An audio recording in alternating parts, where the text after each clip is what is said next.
తాను కేంద్ర మంత్రి పదవి నుంచి తప్పుకుంటున్నట్లు జరుగుతున్న ప్రచారాన్ని కేరళ బీజేపీ ఎంపీ సురేష్ గోపి ఖండించారు. కేంద్ర మంత్రిగా ప్రమాణ స్వీకారం చేసి 24 గంటలు తిరగకుండానే ఆ పదవికి రాజీనామా చేస్తున్నారని జోరుగా ప్రచారం జరిగింది. అదంతా ఉత్త ప్రచారమేనని తోసిపుచ్చారాయన. ప్రధాని నరేంద్ర మోదీ నాయకత్వంలో కేరళను అభివృద్ధి చేయాలని తాము నిర్ణయించుకున్నామని తెలిపారు. ఈ మేరకు సురేష్ గోపి తన అధికారిక ఎక్స్ ఖాతాలో ఓ పోస్ట్ పెట్టారు. కేంద్ర మంత్రి పదవికి రాజీనామా చేస్తున్నారంటూ తప్పుడు ప్రచారం చేస్తున్నారని మండిపడ్డారు. అది పూర్తిగా అబద్ధమని కొట్టిపారేశారు.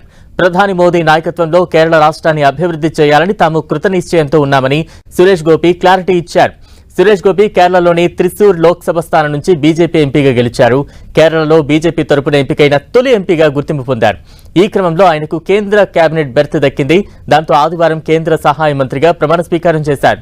అయితే ప్రమాణ స్వీకారం చేసిన మరుసటి రోజే ఆయన మంత్రి పదవికి రాజీనామా చేస్తున్నట్లుగా ప్రచారం జరిగింది. సహాయ మంత్రి పదవి చేపట్టడం సురేష్ గోపికి ఇష్టం లేదని, అందుకే ఆయన సినిమా షూటింగ్ల పేరు చెప్పి మంత్రి పదవిని వదులుకోవాలని నిర్ణయించుకున్నట్లుగా ప్రచారం జరిగింది. మొత్తానికి అదంతా తప్పుడు ప్రచారమని సురేష్ గోపి తేల్చి చెప్పారు. 2024 లోక్సభ ఎన్నికల్లో కేరళలో బీజేపీ తొలిసారిగా ఖాతా తెరిచింది. సురేష్ గోపి త్రిశూర్ నుంచి బీజేపీ టికెట్ పై పోటీ చేసి విజయం సాధించి చరిత్రలో తన పేరును లిఖించుకున్నారు. ఈ స్థానంలో సిపిఐ తరపున పోటీ చేసిన వైఎస్ సునీల్ కుమార్ 74,686 ఓట్ల తేడాతో సురేష్ గోపి చేతిలో ఓడిపోయారు. లోక్సభ ఎంపీగా ఎన్నికయ్యే ముందు సురేష్ గోపి 2022 వరకు రాజ్యసభ ఎంపీగా కూడా ఉన్నారు. ఆయన రాజ్యసభకు నామినేట్ అయ్యారు. సురేష్ గోపి సౌత్ ఫిల్మ్ ఇండస్ట్రీలో సుపరిచితుడు. చాలా పెద్ద చిత్రాల్లో కనిపించారు.